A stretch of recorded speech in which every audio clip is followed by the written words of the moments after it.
क्या आपको पता है होराशियो पगानी पगानी कार्स के फाउंडर एक समय पर लैम्बोर्गिनी कंपनी में सी क्लास की जॉब जैसे झाड़ू लगाना और सफाई करने का काम करते थे। और इतना ही नहीं बल्कि फरारी और लैम्बोर्गिनी ने स्टार्टिंग में तो उन्हें मल्टीपल टाइम्स रिजेक्ट भी कर दिया था। अगर उन लोगों ने होराशियो पगानी की काबिलियत को देखा होता तो शायद आज होराशियो पगानी एक ऐसी कार ब्रांड ना बना पाते जिसके सामने अब तो लैम्बोर्गिनी और फरारी जैसी भी कार्स ओल्ड फैशन्ड लगती हैं। तो चलिए जानते हैं कैसे एक गरीब खानदान का मामूली सा लड़का लैम्बोर्गिनी और फरारी से रिजेक्ट होने के बाद अपने खुद के स्पोर्ट्स कार से सबको पीछे छोड़ दिया। तो आइए शुरू करते हैं। Chapter 1 Horacio Pagani opening act. Well Modena Italy का एक ऐसा शहर है जो कि land of famous car makers के नाम से भी पहचाना जाता है। यहाँ से बड़े बड़े car makers like De Tomaso, Ferrari and Lamborghini जैसे ब्रांड्स आए हैं। वेल 1980s में लैम्बोर्गिनी अपनी पीक पे था। म्यूरा कार की लेटेस्ट सक्सेस पे लैम्बोर्गिनी को अब इतना घमंड हो चुका था कि उन्हें लग रहा था कि उनकी नेक्स्ट रिलीज तो श्योरली एक हिट ही होगी। फिर उन्होंने अगले साल रिलीज करी Countach and Countach was a piece of work. हालांकि लोगों को उसे ड्राइव करने में दिक्कत थी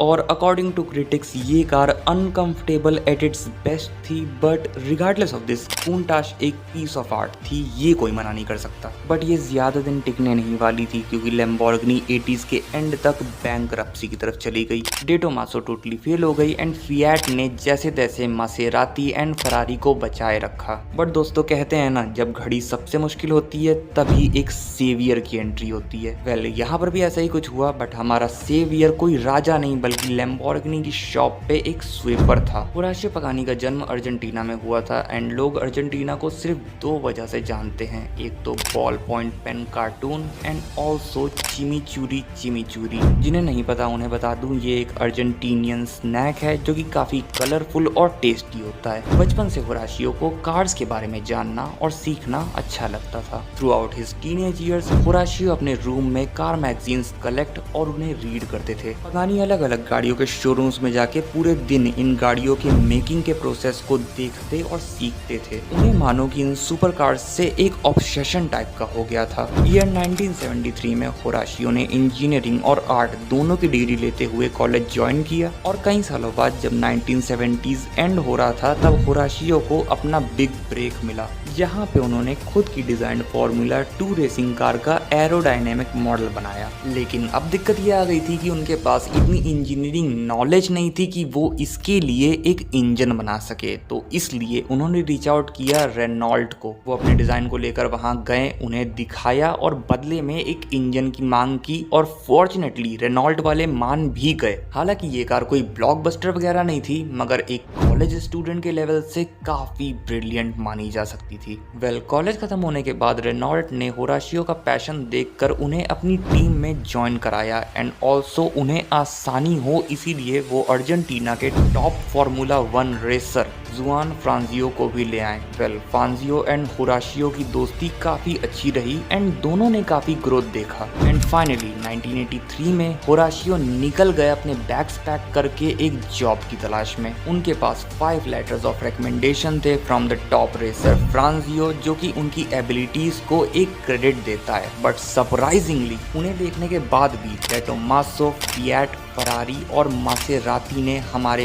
होराशियो को रिजेक्ट कर दिया। अब होराशियो के पास एक ही रास्ता, एक ही कंपनी बची थी जहां शायद उनकी जॉब लग सकती थी। कमेंट सेक्शन में बताओ कि आप लोगों को क्या लगता है वो कौन सी कंपनी होगी। अगर आप लोगों ने कमेंट सेक्शन में अपने आंसर्स लिख दिए हैं तो ये कंपनी थी ऑटोमोबाइल जायंट लैम्बोर्गिनी। बट किस्मत ने उन्हें यहाँ पर भी धोखा दे दिया और लैम्बोर्गिनी वालों ने उन्हें रिजेक्ट कर दिया। बट वो फिर भी हार नहीं माने और बार बार ट्राई करते रहे, जिसके बाद इन दी एंड लैम्बोर्गिनी वालों ने उन्हें एक जॉब दे ही दी और वो थी एक जेनेटर की जॉब। अब आप खुद ही सोचो कि होराशियो जैसा टैलेंटेड नौजवान क्या ये जॉब डिजर्व करता था? बिल्कुल नहीं, बट स्टिल उन्होंने अपने ड्रीम्स के लिए ये सेक्रीफाइस भी दे दिया और इतने हाईली एजुकेटेड होने के बावजूद उन्होंने ये स्वीपर की जॉब चालू रखी। लेकिन सिर्फ 4 सालों में पगानी ने ऐसा काम किया कि वो टॉप ऑफ फूड चेन चले गए एंड 1987 में लैम्बोर्गिनी के चीफ इंजीनियर बन गए, जो कि सारे डेवलपमेंट को ओवरसी करते थे।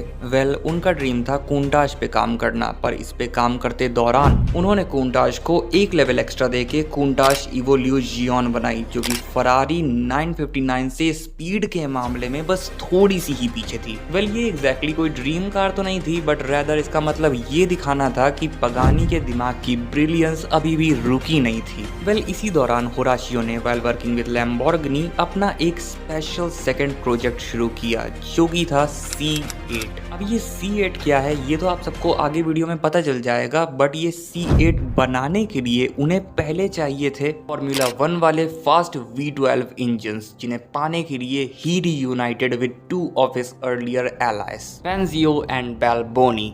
वो पहले AMG के पास गए थे ताकि उन्हें एक इंजन मिल सके, बट फिर सिचुएशन को देखते हुए उन्होंने एक लोअर स्पेक वाला V12 मांगा जो कि सिडान्स में यूज होता था, और इस बात पे मर्सिडीज मान गई एंड उन्हें प्रॉमिस किए 5 M120 V12 इंजन्स। और अब जब सब कुछ डन हो गया था तो बस इस 400 हॉर्स पावर देने वाली गाड़ी को बनाना और एक नाम देना बाकी रह गया था।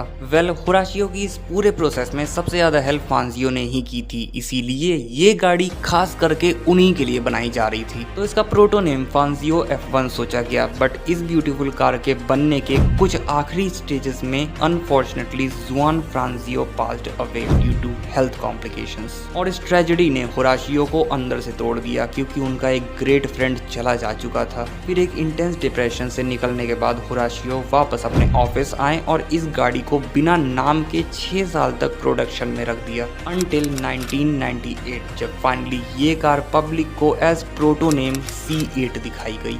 फर्स्ट प्रोटोटाइप को होराशियो अपने होम टाउन अर्जेंटीना ले गए और वहां एंडेस माउंटेन की तेज विंड्स के बीच में टेस्ट आउट किया, और ये टेस्ट एकदम सक्सेसफुल निकले। 1999 में ये कार मोडेना की सड़कों पे आई, पर अब इसका नाम मिस्टिकल विंड कर दिया गया था, inspired by the जोंडा winds.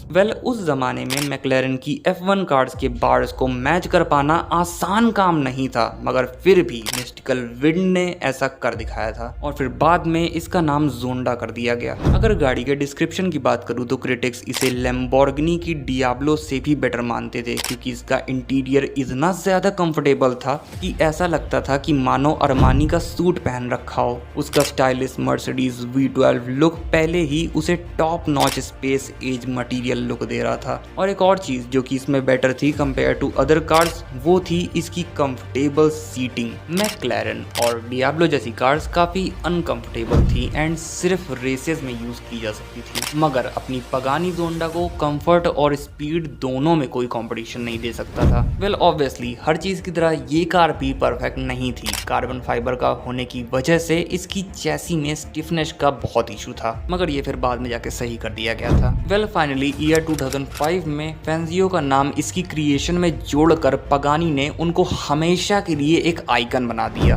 Pagani के और भी बेटर एंड डाइवर्स वर्जन्स थे, लाइक HP बारचेटा, जिसे इटली से निकली one of the most stunning cars भी बोला जाता है। हर एक HP बारचेटा खुद में ही एक अलग एंड न्यू पगानी जोंडा लगती है एंड लोग हमेशा इसमें हेविली इन्वेस्ट करने को रेडी रहते हैं। और फाइनली इसी के साथ कार्स की डाइंग एरा को रिवाइव कर दिया था होराशियो पगानी ने, एंड मोडेना की स्ट्रीट्स पे फिर से एक बार आर्टिस्टिक रंगों की बौछार भी उन्होंने ही की थी, only with his passion and